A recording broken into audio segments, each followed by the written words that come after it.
Nah, kakak tadi bilang kakak duta literasi apa? Anti korupsi. Duta literasi anti korupsi. Iya. Kok bisa, Kak?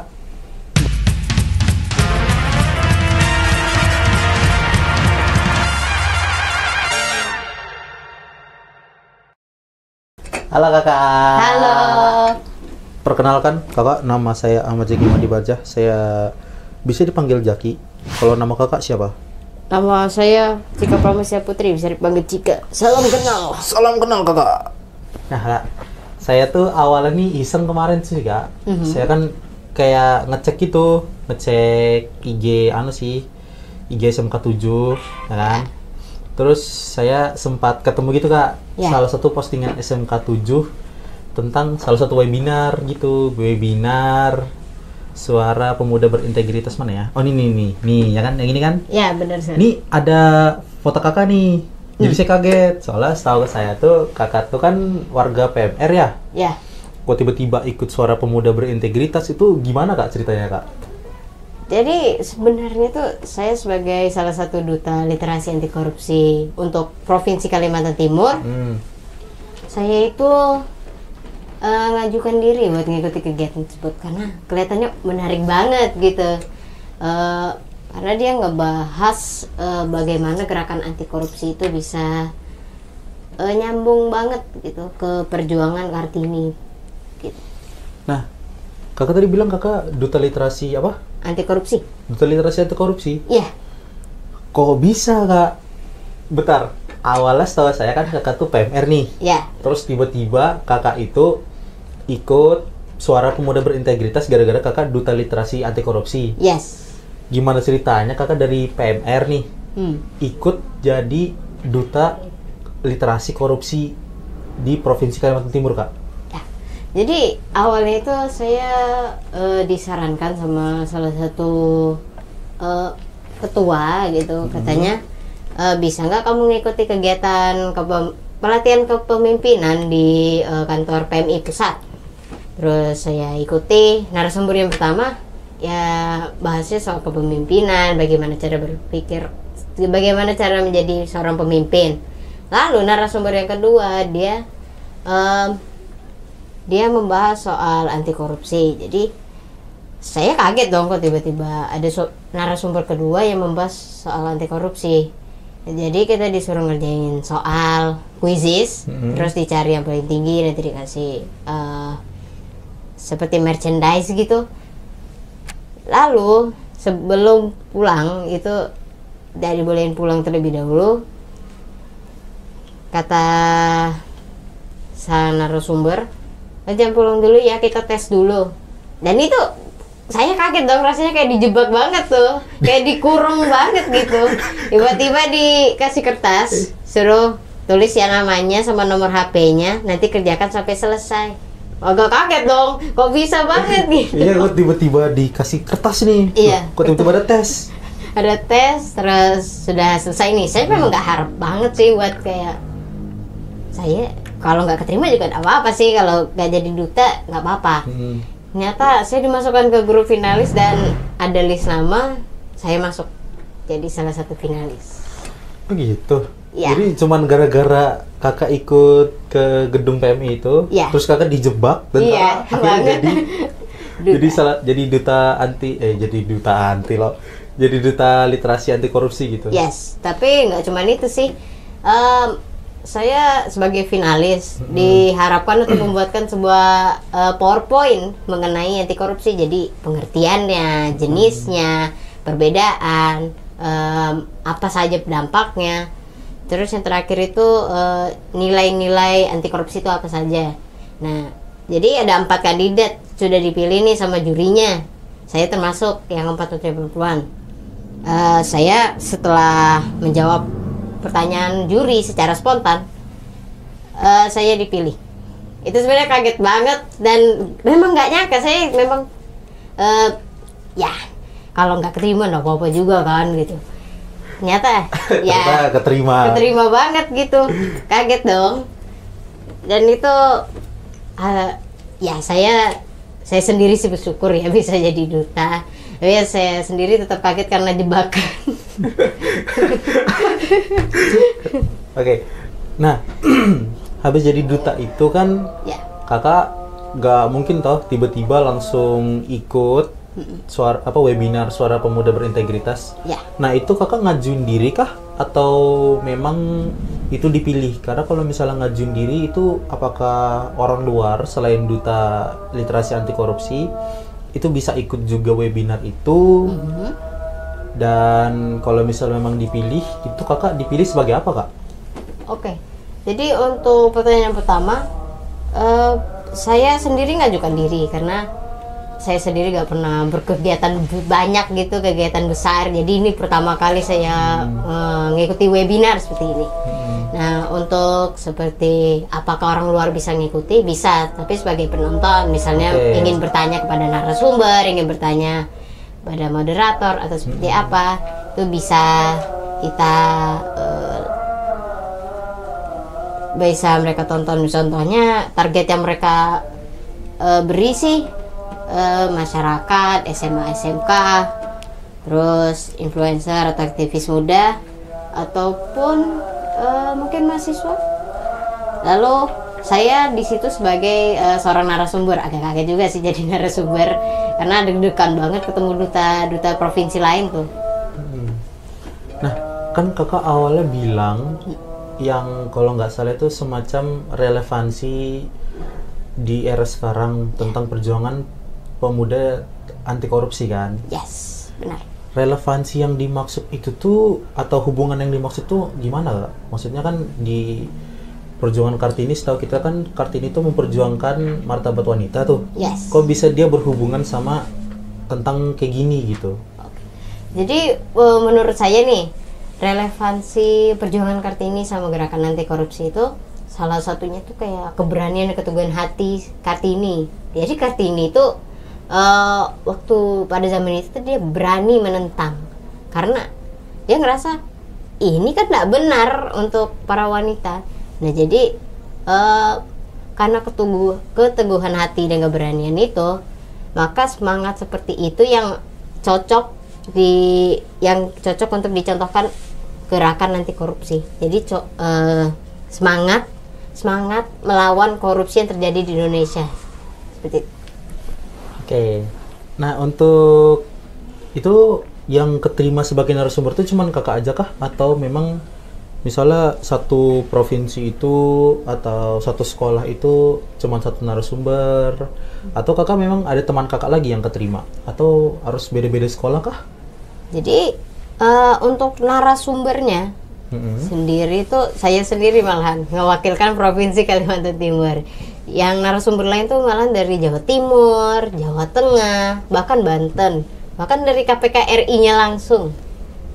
Jadi untuk sebagai dutanya sendiri itu karena saya sendiri kan yang ikut ke kantor PMI pusat, jadi sayalah yang dipilih oleh sang narasumber tersebut. Nah, berarti narasumber ini beda-beda nih, beda-beda sekolah nih, Kak. Iya.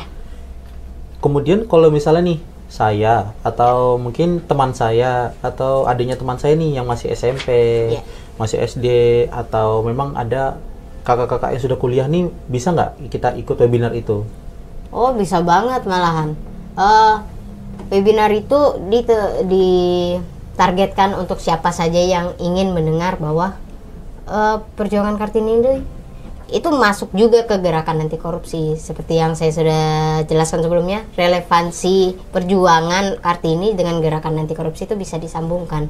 Jadi misalnya anak SMA yang senang kayak, aku mau tahu dong soal kayak anti korupsi, ini ada webinar nih, aku mau nonton, boleh, nggak salah. Yang penting ya tertib aja sih kalau mau di webinar itu.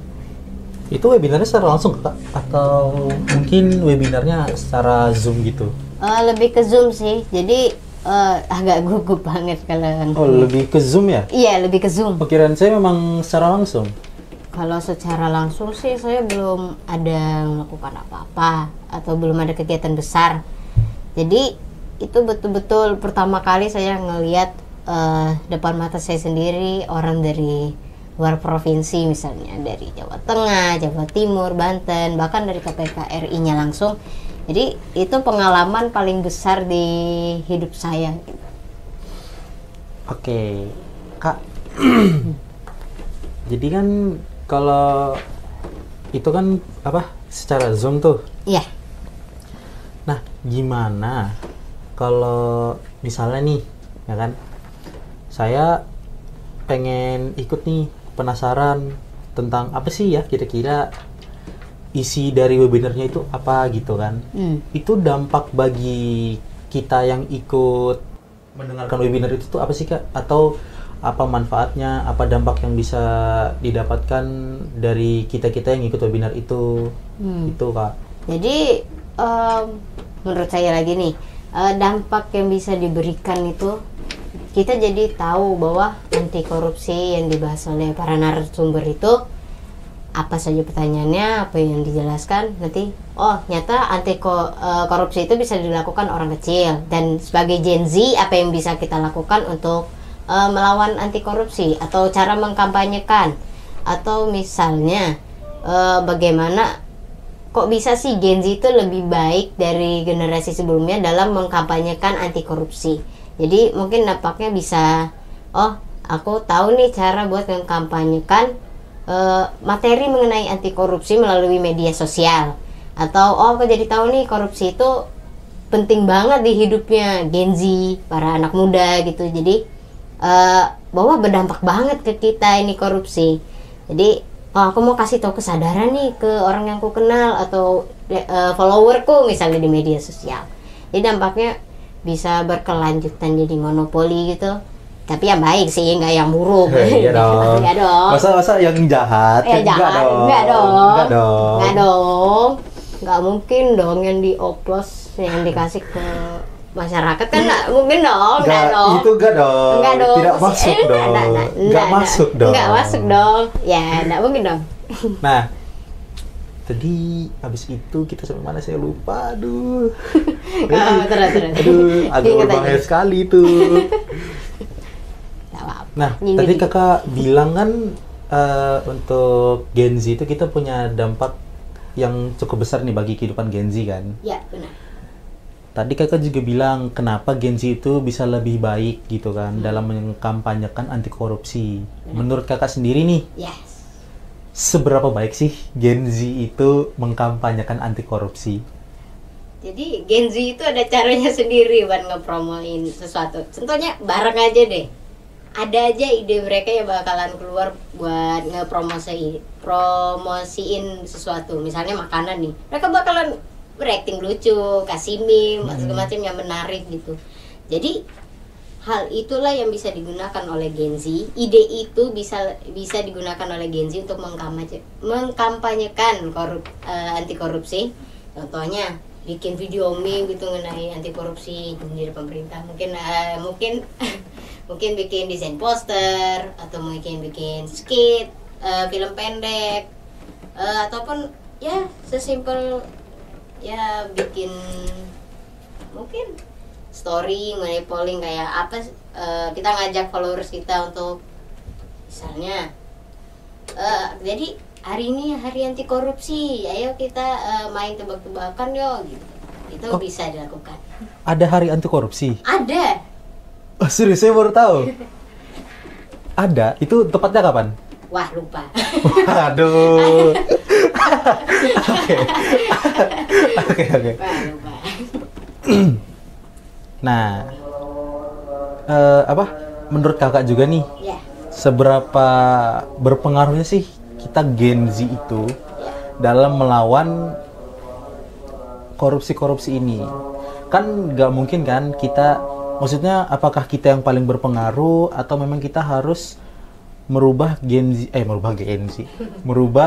korupsi itu dari akarnya? Bisa kita jadi seorang agen perubahan. Misalnya pertama dari yang paling kecil aja dulu, lingkungan sekitar, misalnya sekolah atau rumah gitu misalnya. Kita jadi agen perubahan dulu dari yang paling kecil ke yang besar. Gak harus jadi pejabat dong, bisa ngubah. Pejabat juga nggak mungkin gitu sih. Aduh, ngeri kali. Oke. Jadi Gen Z itu berpengaruh banget sih menurut saya, karena mereka ini pintar banget dalam media sosial beberapa. Jadi mereka pintar untuk menggunakan media sosial untuk anti korupsi itu begini, apa pengertian anti korupsi, jenis-jenisnya, cara menghindari, atau mengenai 9 nilai integritas misalnya, atau yang lebih bagus sih misalnya dari hal yang kecil, mengikuti komunitas anti korupsi. Kalau buat yang mahasiswa-mahasiswi ya, kalau yang buat kayak kita nih bisa mulai dari yang kecil, misalnya di sekolah, misalnya tidak curang, jujur, bertanggung jawab, misalnya itu bisa banget. Kakak bilang kan kita tuh Gen Z tuh sebenarnya lebih cerdas kan? Ya, Bukankah kalau misalnya kita lebih cerdas itu nggak, mati dong. bukankah kalau misalnya kita lebih cerdas itu nggak menutup kemungkinan kita bakal lebih cerdas juga untuk melakukan itu? Nah, itu tergantung dari hati masing-masing. Koruptor pun mereka tidak selalu jadi pejabat terus jadi koruptor terus ngambil duit orang, nggak mungkin dong.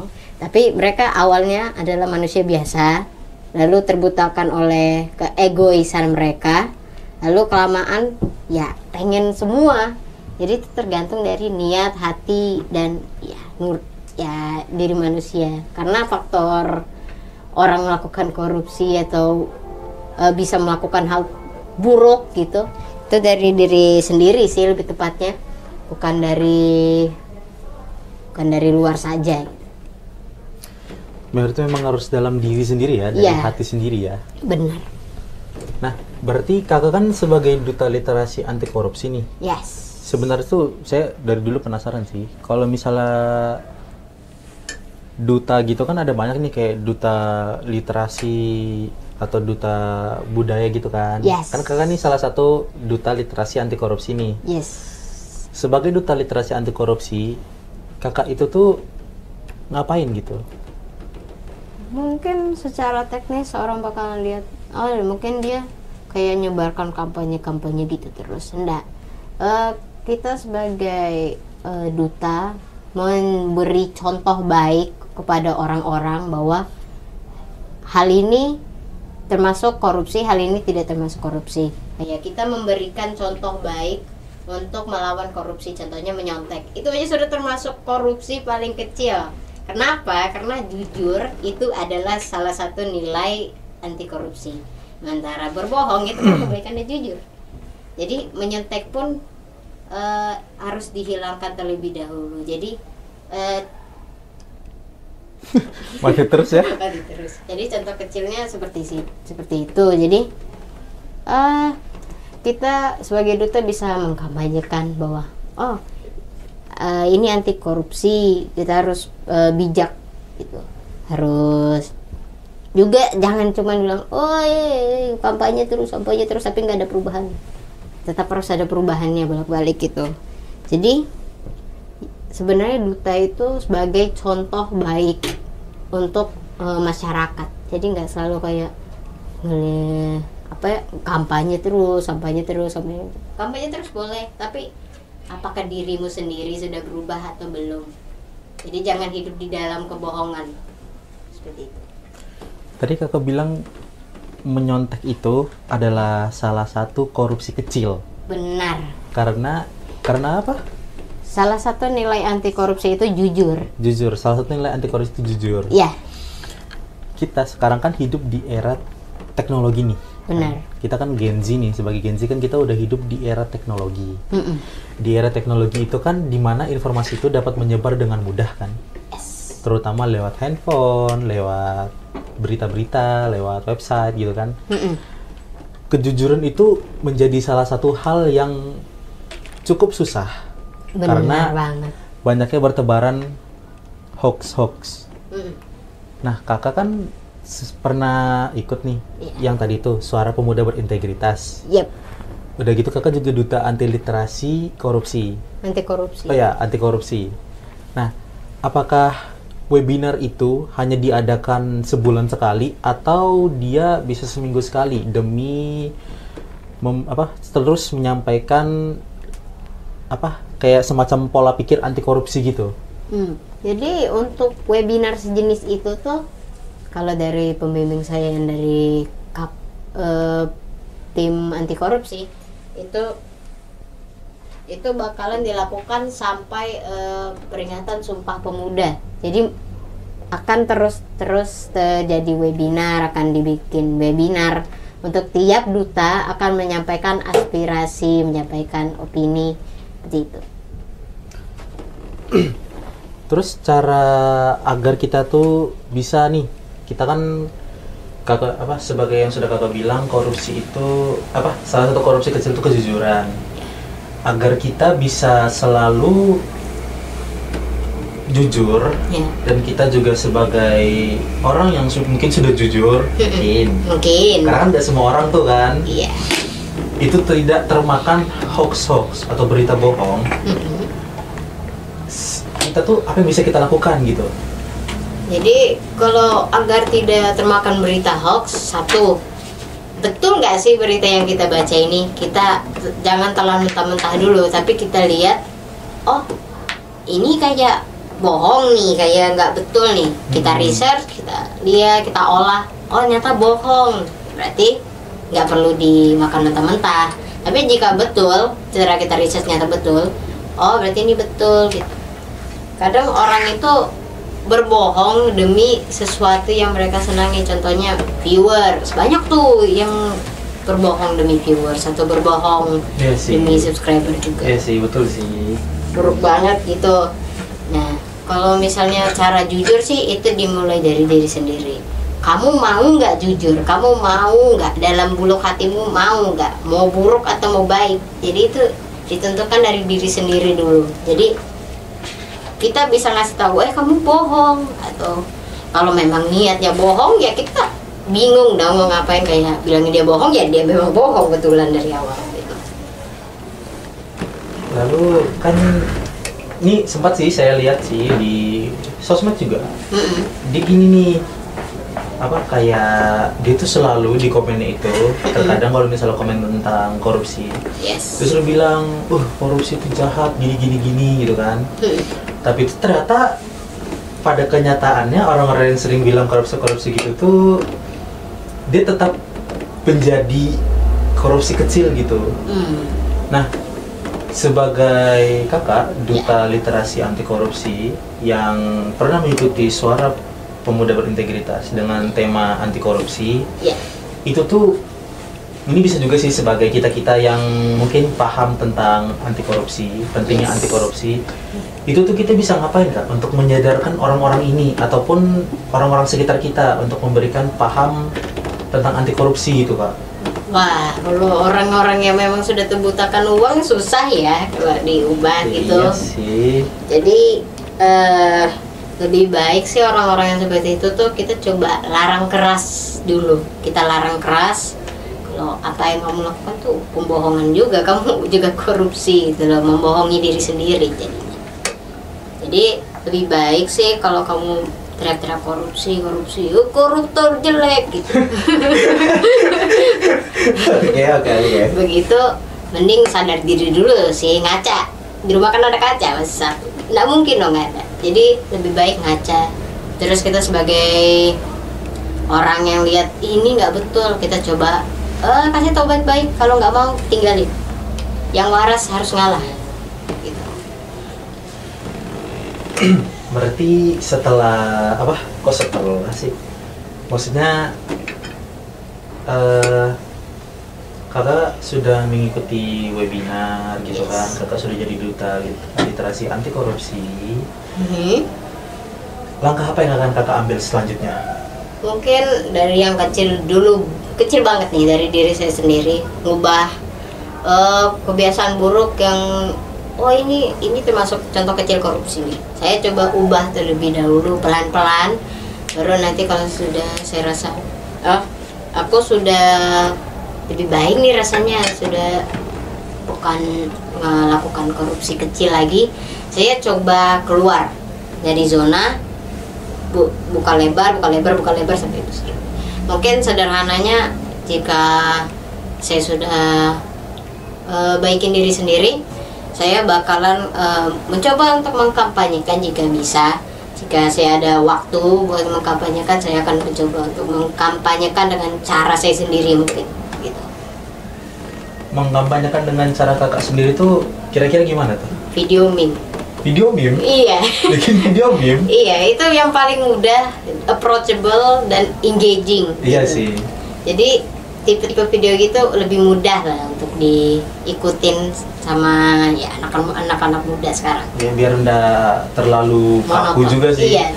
Jadi kan nggak terlalu membosankan gitu kan. Karena Iya. kan kadang-kadang kalau video edukasi gitu kan agak membosankan gitu. Iya.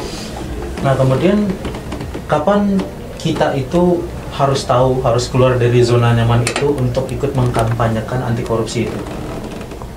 Mulai sekarang, jangan nunda terus karena Indonesia udah mau hancur. Karena Iya sih. korupsi sudah terlalu banyak dinormalisasikan. Jadi kalau kita lihat nih, ya harus cepet-cepet banget sih. Seperti itu. Harus cepet-cepet. Menurut kakak aja sih. Ya. Itu kapan kita harus sadar bahwa kita itu sudah cukup untuk mengkampanyekan korupsi? Karena kan kadang nih ada, saya sendiri sih termasuk sih pernah kepikiran, korupsi itu kan jelek tuh, gak bagus. Tapi itu saya juga mikir, tapi saya belum merasa cukup bagus nih, dan saya terus-terusan kayak gitu tanpa saya tahu apakah saya sudah cukup atau belum. Kalau kakak itu gimana kak ngatasinnya kak? Ngatasin kayak agak merasa, aku nih masih ngelakukan korupsi kecil gitu. Nah itu bisa mulai kayak mana sih aku bisa ngatasinnya dari diri sendiri. Misalnya coba deh aku berhenti nyontek, terus coba mungkin belajar sedikit demi sedikit. Gak apa-apa, proses itu memang kecil. Karena bahkan keluar dari zona nyaman pun perlahan. Gak mungkin langsung jadi pejabat dong. Gak mungkin bisa langsung jadi presiden dong. Gak bisa jadi betul. Nah jadi ya apa yang bisa dilakukan sebagai yang masih merasa aku nih kayaknya melakukan sesuatu buruk nih, coba kamu refleksi dirimu sendiri, apa yang kamu buat, kamu lihat apa ya yang bisa ngatasin, apa yang bisa aku lakukan buat mencegah hal itu kembali gitu. Jadi kita tuh harus selalu merefleksikan diri berarti? Iya, sadar diri aja gitu. Sadar diri ya? Iya. Dan meskipun kalau misalnya belum cukup, kita tetap harus refleksi dan harus tahu kapan kita harus keluar dari zona nyaman itu berarti? Yes, benar sekali. Nah Kak, ngomong-ngomong soal keluar dari zona nyaman, kan terkadang itu kita itu kan terlalu berada di zona nyaman tuh. Benar. Apalagi ini korupsi kan? Benar. Itu merupakan salah satu zona nyaman yang sangat nyaman sekali bagi mereka. Nyaman, iya ya kan? Iya, yang di atas nyaman sih. Nah, ketika seseorang sudah terbuai dan terlalu dalam di zona nyaman itu, gimana caranya kita sebagai orang luar nih menarik dia keluar dari zona nyaman itu untuk sadar bahwa korupsi itu nggak baik? Kayak misal nih teman saya itu suka banget nyontek kan, bahkan sampai ulangan pun dia nyontek. Dan itu termasuk korupsi kecil. Yes, benar. Gimana caranya kita itu menyadarkan dia bahwa itu salah? Dan meskipun nih saya sudah sempat kayak ngasih tahu, itu tuh nggak boleh gitu loh, nggak baik. Dia tetap ngelakuin itu. Itu tuh kita gimana sih nyadarkannya, atau kita tinggalkan aja? Lebih baik jangan ditinggalkan sih, lebih ke ya tegur aja. Atau jika sudah berulang kali sampai kayak orang yang jujur pun terkalahkan, bisa dilaporkan. Misalnya lapor ke guru atau lapor ke orang tuanya, bisa saja. Tapi ya terkadang orang itu masih keras kepala lah, orang-orang yang sudah terbiasa korupsi gitu.